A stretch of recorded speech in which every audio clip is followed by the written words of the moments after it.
Hello, people. Welcome back to the Built for More podcast. It is cold today. Put that heating on for me, please. Welcome back, guys, girls, gang, legends, whatever you want to be called or known as. Episode 2 with myself and my lovely, well, I say lovely, almost lovely co-host D Dog, but apparently I'm not allowed to say D Dog. No, because until this podcast, like you don't use that in day-to-day life, and people have been like, "Oh, what's he called? Your D-dog?" And I'm like, "Not really, no, but he does now apparently." It's catching on. We've got a new nickname. Here we Yeah, go. Change your Instagram handle. no, D thank Dog. you. D Dog Coaching. That's not bad actually. D Dog Coaching. That sounds A bit, rough, tough, yeah. Okay, aggressive. moving on.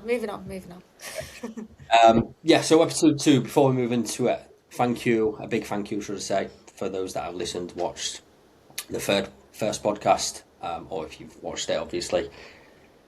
Great comments, great feedback. If you do have any more comments or feedback, then please let us know, whether that's in the comments, whether that's through social media platforms, etc., etc. But for now, let's dive into episode 2 of the Built for More podcast. And today we are going into. Is your relationship stopping you from achieving your goals, or are you just using it as a convenient excuse? Now, a little disclaimer before we start, because we are not therapists. We are far from relationship experts, aren't we, hun? Um, Lost your soul. Oh, don't By ever. the way, if you can hear any funny noises in the background, say I have got my little pup here, He's not and listening, is he? he's crying. No, he's not little actually. He could do with a PT. He's holding a little bit of excess weight around the middle, but it's one of them. What about you or the dog? Wow, and you wanted to paint yourself in a better light this episode. It's not a good start, is it? I can't help myself. I can't help myself. Carry on. All right, let's delve into the reasons why then we have decided to discuss this topic today. I mean, first of all, we are probably therapists to a certain extent. We should probably get paid more because the job is a therapist, essentially, isn't it? I'm sure our clients are probably smiling behind watching this or listening to it going, yep, that's true. So, the reasons behind this essentially is because, one, it was the most voted topic after the first one that we did it, so we might as well touch base on it. And obviously, we've been coaches in the fitness industry. It's what our clients probably have as an obstacle or a challenge in terms of their relationships and their lack of progress, whether it's an excuse or whether it's genuine reasons, which is obviously what we're about to essentially dive into, right? Yeah. And we're not saying like there's a right or wrong, but we do have to kind of establish, and again, we work with through our clients with this, is that like, are they actual excuses? Like, there's a difference between a general reason for something and whether you're actually just using it as an excuse, and like I say, quite conveniently as an excuse as well. So I think obviously both of us are in a relationship, we live together, yes, we're in the same industry, but we have very different goals. Jordan is also my coach, so imagine that dynamic in the household. So we do think this will be quite a good topic for us to delve and dive into from quite different aspects there. So yeah. But before we do get going today, just because again we pledged that we were going to be completely transparent and honest on this podcast, just a quick side note before we actually filmed this one, Jordan did actually really struggle with this topic and his take on it. We had quite a few discussions, heated discussions as well at times, and it was a little bit. We disagreed on a few things, but actually we kind of got to the bottom of why he was struggling so much to resonate to an extent, and we were coming from such different angles. So I'm going to let him take the lead and just explain that in a little bit more depth, because some of you might find it quite interesting. Well, interesting is probably not the right word. Probably don't give a fuck, but here we are. Yeah, so to be completely honest, as like Devon said, we planned this podcast and I struggled with it a little bit because essentially being a little bit vulnerable here, my opinion is very strong and it doesn't necessarily relate in certain manner or a certain way. I get it from a relationship standpoint, because obviously I've been in relationships. I'm in a relationship now too long, as we say all the time, but we're still here clearly. And what I mean by this is I've never personally let something get in my way of my goals, something or someone, should I say, like a relationship. Now, that may come across as bad or like a bit of a dickhead or whatever, but it's not because I don't care about people, obviously. It's how I've built my mindset over time. Like, don't get me wrong, like I say, I understand it, I've been in relationships, but I've never let anything or something get in the way of my goals.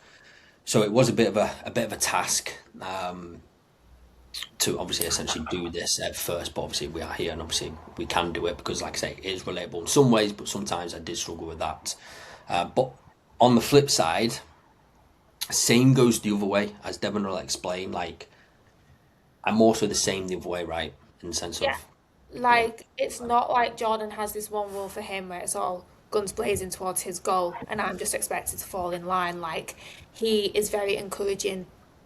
I mean, I see it on a day-to-day basis with his clients and with other people in his life as well, but I experience it firsthand. Like, he's never once expected me or wanted me to hold back. He's always encouraged me to go ahead and work towards my goals in terms of my personal life, in terms of my business. Um, even at a detriment or at a cost to the relationship. Like when we first met, I was going abroad to do my yoga teacher training. And I didn't actually initially know if I wanted to come back, if I wanted to stay out there, if all of this. And he was very encouraging in the sense that he wanted me to really think about what I wanted, about what I valued, and about what I needed at that present moment to get to where I wanted to be. And he would have either stood by me or we would have had to do things separately. However, that worked out, but there was absolutely no pressure from him. Um, just encouragement to do what was right for me. So yes, he lives by his way, but he also projects that onto the people around him as well. So that's yeah. fair. And listen, there'll be people that will probably understand that, if they're very goal driven, should we say. And there'll be people obviously listening and watching that struggle because of the relationships, and they want to get to the goals, but obviously there's a certain barrier or roadblock in the way. Okay. Which leads me into the question of, what is it that you see used as excuses when it comes to, people in relationships who are trying to achieve their goals but find it a bit of a barrier because of the relationships, and not just from a romantic point of view, but friendships, families, etc., etc. I think one of the main things that I see quite a lot of is that it is their quality time. So less so from the training and gym perspective, but more so from the nutrition and like outside the gym perspective. But um, for a lot of them, I do feel that quality time revolves around food and drink, whether that's with their partner or whether as a family or even with friends. And there's this belief that in order to still participate in that quality time, they have to be fully involved in the food and drink aspect. And they use that as a reason or an excuse to steer away kind of from their nutritional goal and from what they should be working towards. But I do believe that also comes with the issue of, and I can vouch for this one because I am a people pleaser, of not being able to say no. I can empathise because if I was trying to say, and I've gone through prep now, so I have done it to that extreme and it has really helped me moving forward. I don't feel as bad now because I understand it. But if someone was to offer me food or to say, come out for dinner, I'm going to cook us this, and in the back of my mind I'm thinking, shit, that really doesn't align with like what I'm doing right now and where I am, I would feel bad saying no. I didn't feel like I had the right to say no. I didn't want to be an inconvenience. And yeah, I would feel bad that I would have to say, oh no, can we just do drinks instead because I'm going to eat my meal before I come or whatever. And the same with the partner. If your partner's like, oh, I'm going to cook a nice meal tonight, we're going to have a date night and open a bottle of wine. And in your head, you're like, oh, it's Thursday, it's middle of the week, like I'm really trying to not do that. You feel guilty and bad saying no. So again, with a lot of my clients are female. I think it is a bit of a female thing. That's sexist, isn't it? Saying that we're more people pleasers. Oh no, I'll have the feminists coming for me. Oh, But we probably are a little bit more conscientious of that. And this leads me on to the next excuse or the next reason, but it's social pressure as well, isn't it? And that's the same thing, it's pressure. Like, I'm going to cut you off there, sorry, okay, because I just thought of the point, and this is going back to the statement that I made earlier in terms of being relatable to it. Like you, like say, you're more relatable from that aspect, as where I'm not, because I've never had those barriers, should I call them? Because I will do what is my happiness and what suits me. I'm not bothered about. I don't have fear of missing out on things. I can say no quite easily.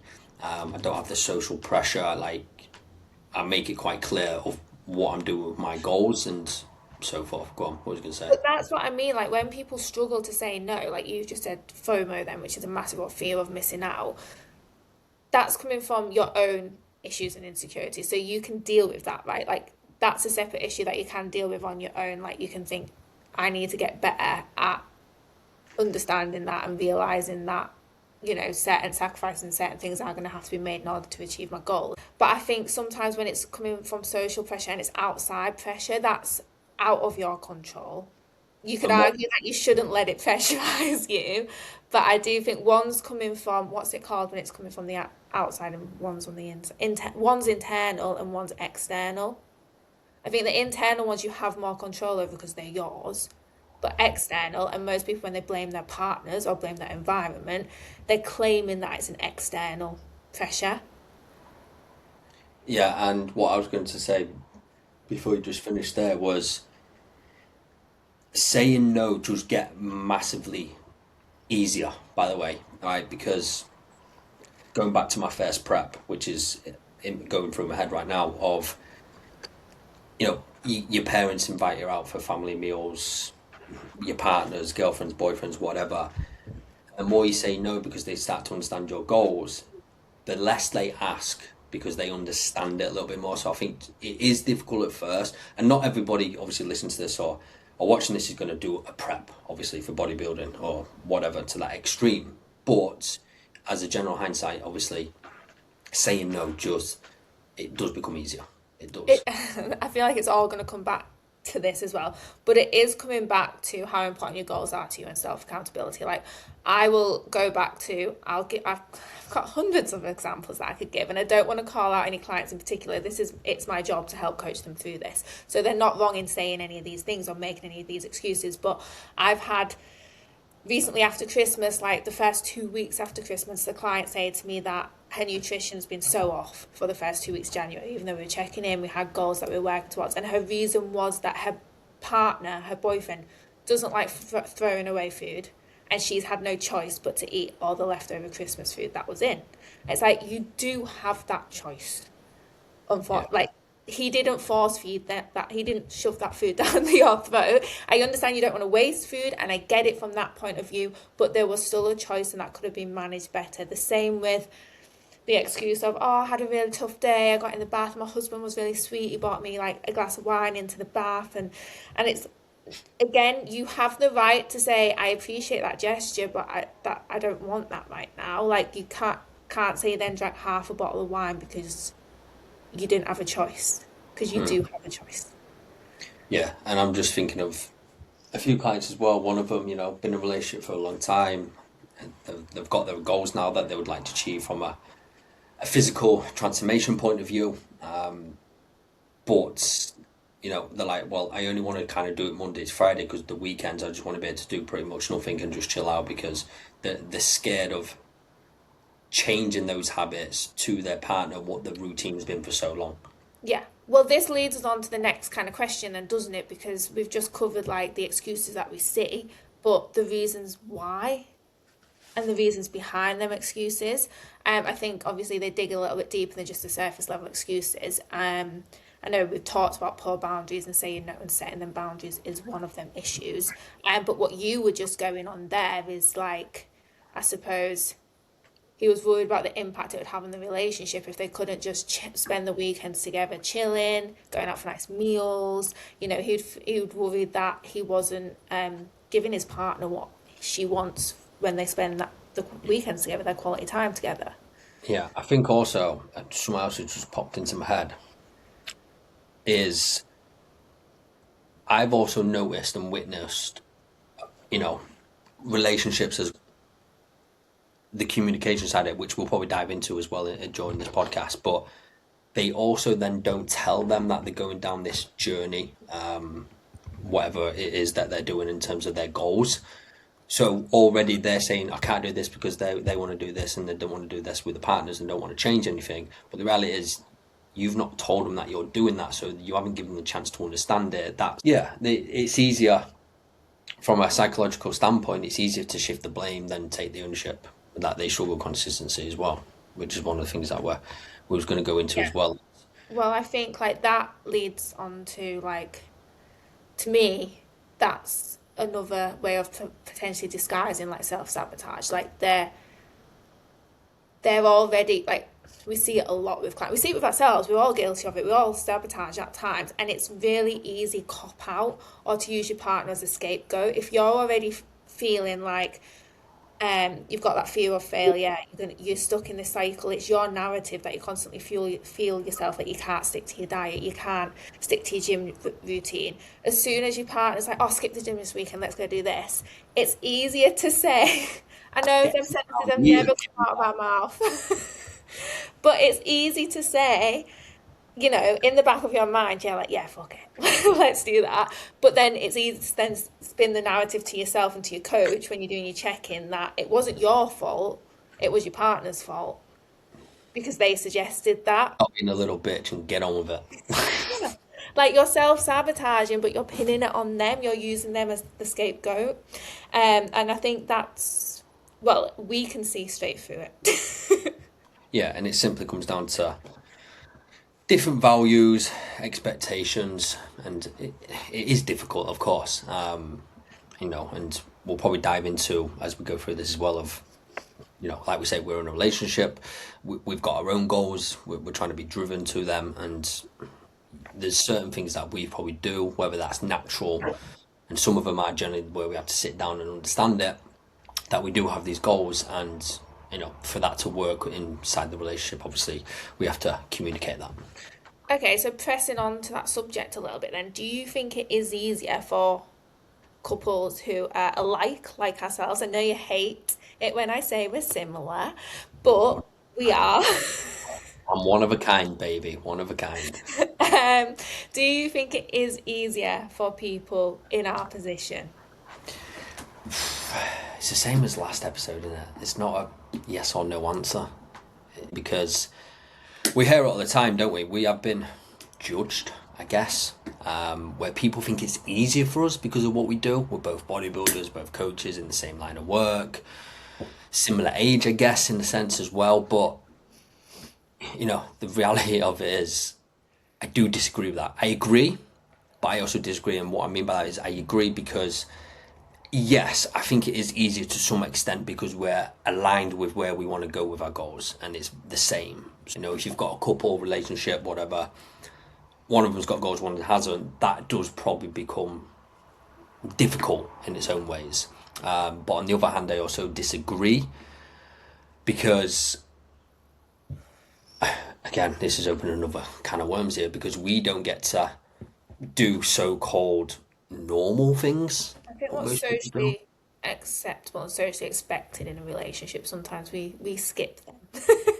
Yeah, like, and we know that though. Like, we Yeah. see most people do everything in the week, and then the weekend, or they have their own thing, and that's when that excuse is, oh, but my partner wants to go do this, my partner wants to do that, so I couldn't say no, I couldn't say that. As we're not like that. Like, we have our own set ways, which I think that's what it comes down to ultimately. You know, we don't sit at the dinner table as most potential, you know, families with the children would, or couples would. We don't cook for each other. It sounds such like a dickhead typical bodybuilding. I really don't want to say it, but we our Tupperware, bro. But we do, and we don't have the same Mostly meal. you than me. I still prefer to eat out of a bowl, to be honest. Yeah, I just can't be arsed if it's in No. Tupperware, I'm eating it, whatever it's done with. But I So do feel like off the back of that, like I'm going to come at this from a different angle. I am going to say people will argue, or the general population would argue, that we do have it easier because we're both in the same mindset and we're both working towards a goal, and we both have the level of understanding to know what's required as well. We don't have to explain it to each other why we're doing that. or I'm gonna cut you off. Sorry, I keep doing this, and this is probably bad. I'll try not to get into habit. I do apologise, people, for listening. I've got a question there. But because you never was into bodybuilding, right? yeah. Like Okay, can before. I just point out actually, before I met Jordan, wasn't interested in bodybuilding in the slightest. Still wasn't for I the first thought you year. was gonna say not interested in me then. Wasn't interested in Jordan at all. No, That's a story for another day. that is a story for another day because it's partially true. And then and then I didn't actually. This is nothing to do with the podcast. Don't know why I'm throwing this in there. I didn't actually even used to eat meat, did I? I was a vegetarian when we met. Now I Yeah, eat chicken way off Tupperware. biggest ick I ever. know, but And didn't put you off. that's Didn't going put you off though, viral did it? right there. You are. Didn't put you off though. You're saying it's the biggest It, ick, but it did because I was just like, you're weird. question. Go on. Again, slightly off topic. If I was still like a vegetarian now, would you still be with me? No, I'm just saying that purely for the podcast. To answer it seriously, it don't change anything. It don't bother me. Like I say, it's whatever you want I to do, would and have been a body, but I don't think I'd have done so well in bodybuilding if I wasn't eating meat. I don't know anyone that's kind of gone down that route with foods to do bodybuilding, so I wouldn't personally know. No. Anyway, Yeah, I but forgot. um, what was I gonna say? Oh yeah, basically, go on. sorry. Go on. Oh, okay. Um, obviously, yes, I wasn't into bodybuilding when we met. I did find it a little bit strange how can I put this? I didn't find it unmanageable, but it was something I had to adapt to, how structured and regimented you were, but not so much with the gym and your foods, just like in general, because I was not that person. I didn't have like a strict schedule and I went with the flow all the time. And I think like I found that the biggest adjustment, but did I find it strange? No. But again, this goes back to background and environment, doesn't it? Because when, again, we had this conversation the other day, I feel like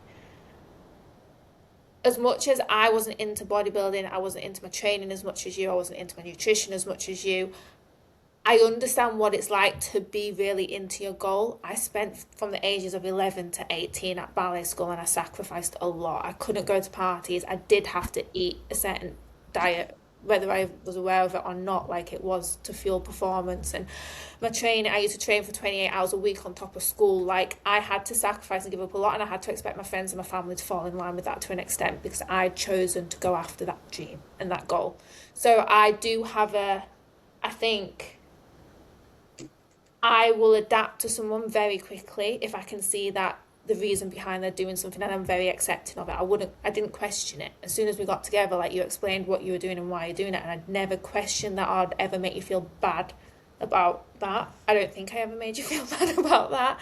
Like, Yeah, but you've also mentioned one of the key things there is the boundaries. yeah, you were That clear on your boundaries when we first started seeing each other. I knew what I was getting myself into. I didn't expect any different.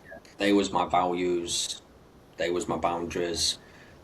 My mentality is, and whether not many people were like this. It's kind of you either in it or you're not. This is the way I am, and that sounds like a bit of a dickhead, but it's not because there'll be many people like that. But you've now learned yourself for yourself. You are more of a less people Yeah. pleaser Oh yeah, because 100%. you now have your goals and you're driven. You know exactly where you want to be and what you want to do, and it goes back to that saying of structure creates freedom. Yeah. And Well, going back, obviously, it's lovely to share our background and the relationship side of it. But going back to that question of whether it's easier for us, to an extent, I think it is, but because of where we are in the journey, I think yeah, it's difficult at the beginning of this process if one of you is working towards the goal, the other isn't, or if you're both working towards goals, but they're very different goals. I think we can sit here and say that it's easier because we've already established a clear line of communication. We don't really need to even communicate about it anymore. We know. We've already established quite clear boundaries. We've already got we've already got very structured lives, and I don't mean that in terms of from when we wake up to when we go to bed. I mean that in terms of we do structure and planning holidays and quality times and date nights and time away from working towards our goals when it's for pure enjoyment, purely to enjoy each other's company. And I think we've managed our life around that so that we don't, at times we have to sacrifice our quality time and we have to sacrifice certain things, knowing that there's other times when we're willing to put work away, put other things to a side and just enjoy our quality time. And it's finding that happy balance and make sure we're meeting both of our needs. So I think from where we are on that spectrum, where it is easier, but there's absolutely no reason why other people who are finding it harder can't start implementing them things to make it easier. Yeah, and it's kind of what I said in the seminar the other day, right, in terms of goals, but also I think this has an impact in all areas of life of camp versus freedom, right? People want freedom all the time, but on the same hand, they want their goals. Well, as I think most of us know, right, whoever's listening to watching this, the majority of people are going to be like, freedom doesn't really get you anywhere to an extent in terms of your goals that you want. So you've got to create the structure around it. Like for us, going back to us, like what we see is people wanting to do everything on the weekends, fear of missing out, social pressure, like we've always gone into. But what we do is we have that communication and sit down to talk and go, right, okay, these are our goals. Like this year, for example, we have our prep year from May till November. So we know we're going to have to skip a lot. Yeah. There's no date nights, there's no us time to an extent, time schedules are different.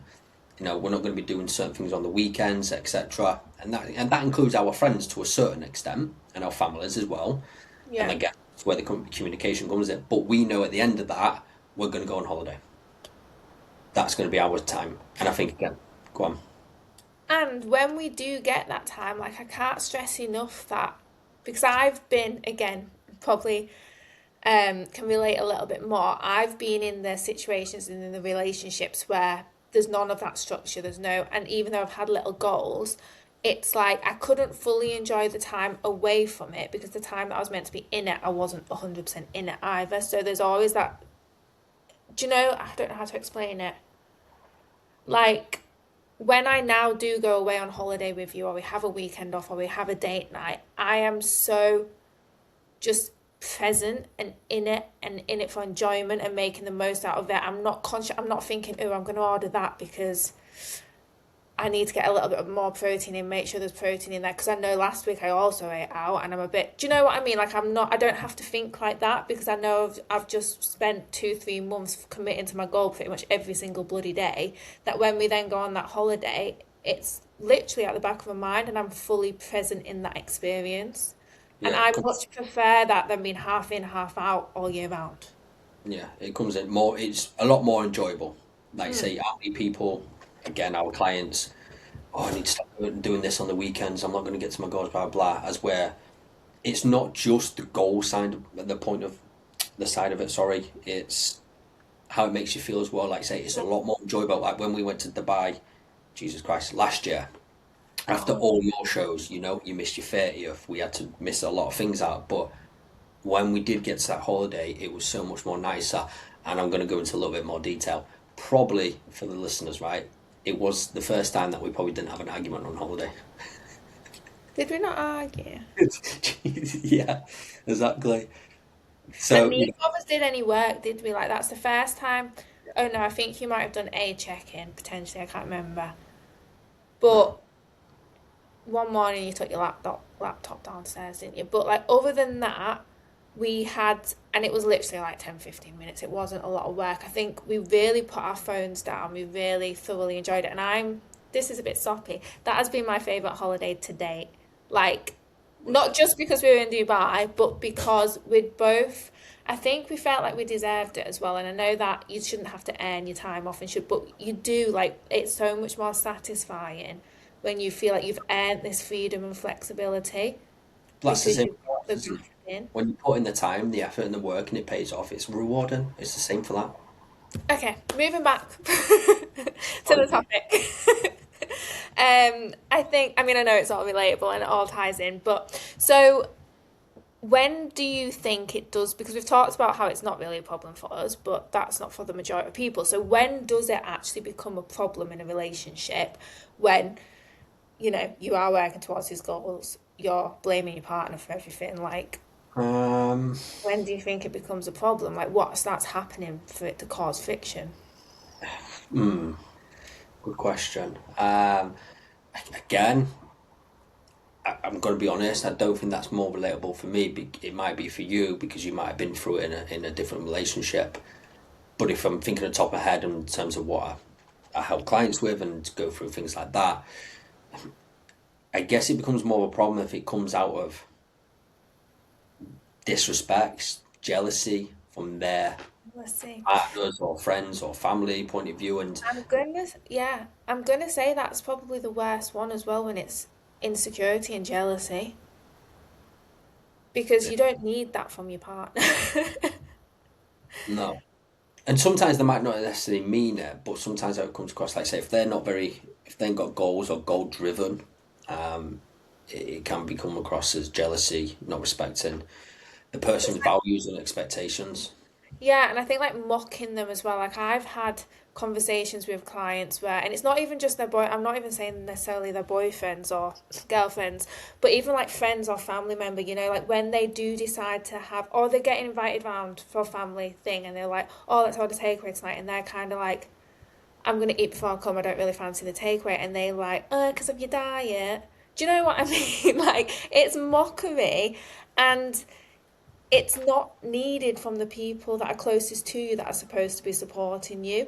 But on the counter argument to that, like you've just said, if you've not communicated that with them and told them you're doing this and told them why, then I'm not saying they have a right to take the piss, but they maybe have a right to be a little bit more questioning or a little bit more thingy about it because you haven't even told them that you're doing it or why you're doing it or why it's important to you. To them, it's maybe just another fad diet that you're going to sack off in a couple of weeks anyway. That's why they're taking the piss out of you, which could be quite true to an extent.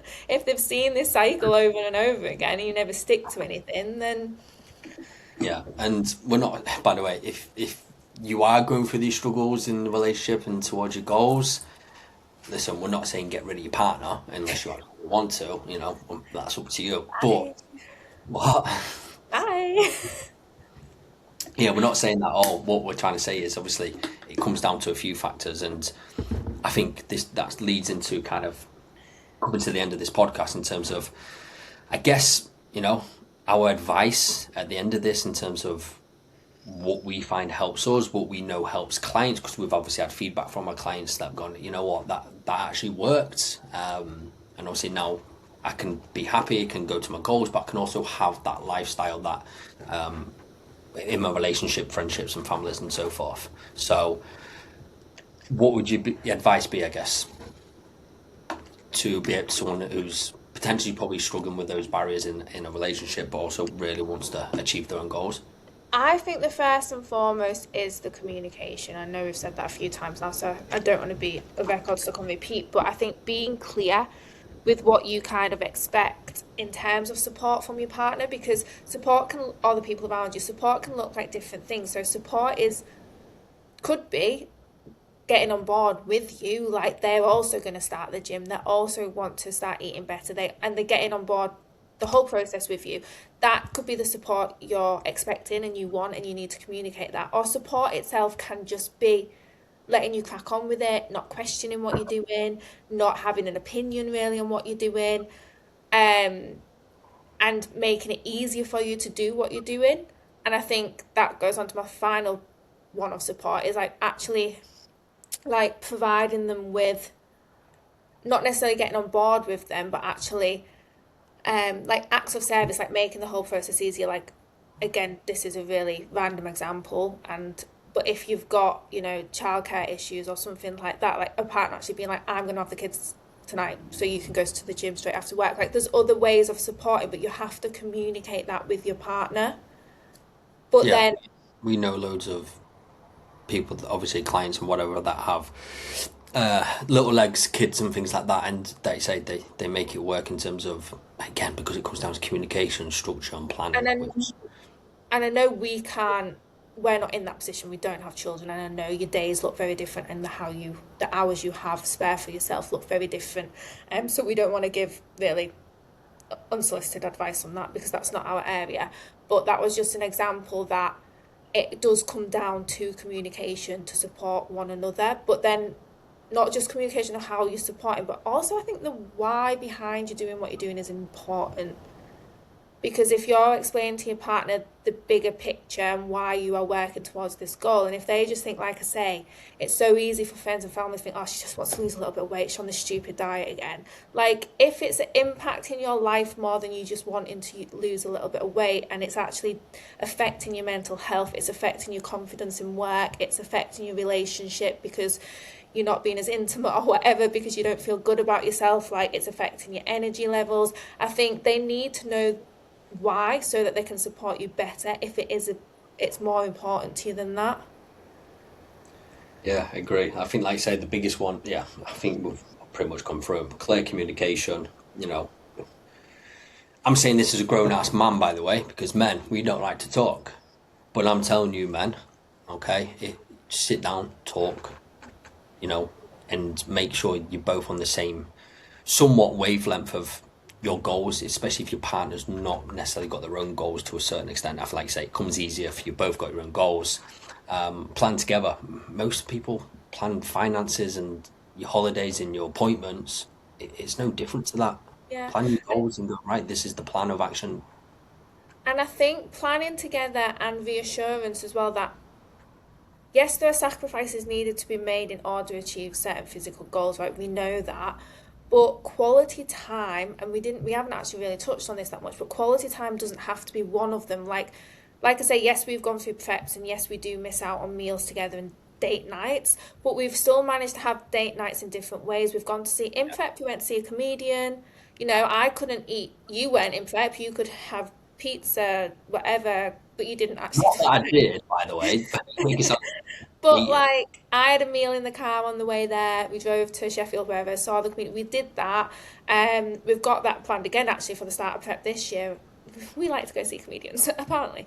And then, like, cinema. I went to cinema 3 times during prep, and I took my rice cakes. And that's the extreme, because you guys, if you're not doing prep, you don't even have to go to that extreme. But we still, even every Sunday, the majority of the Sundays in prep, we would walk and get a coffee and go on a really nice long walk. I didn't feel like I lost any quality time with my partner in prep. I did a little bit with my family, but that was more so because of reserving my time and energy, which was a choice that I had to make because of what I was doing. It wasn't because I couldn't go see them and I couldn't partake in activities. It was just more that because of the extremes of prep, I needed to reserve my energy and rest when I was supposed to rest. But in a general sense, like, that does not have to be one of the sacrifices you need to make. Like, there's lots of sacrifices, yes, you do have to make to an extent, but that isn't one of them. So don't kid yourself that it is, because it's not. No, it doesn't have to be extremes, but essentially, as a whole, what we're saying is, you know, do we think it's an excuse that we see often? Yes. But can all of would it be what? I was gonna say, is it a valid excuse? No.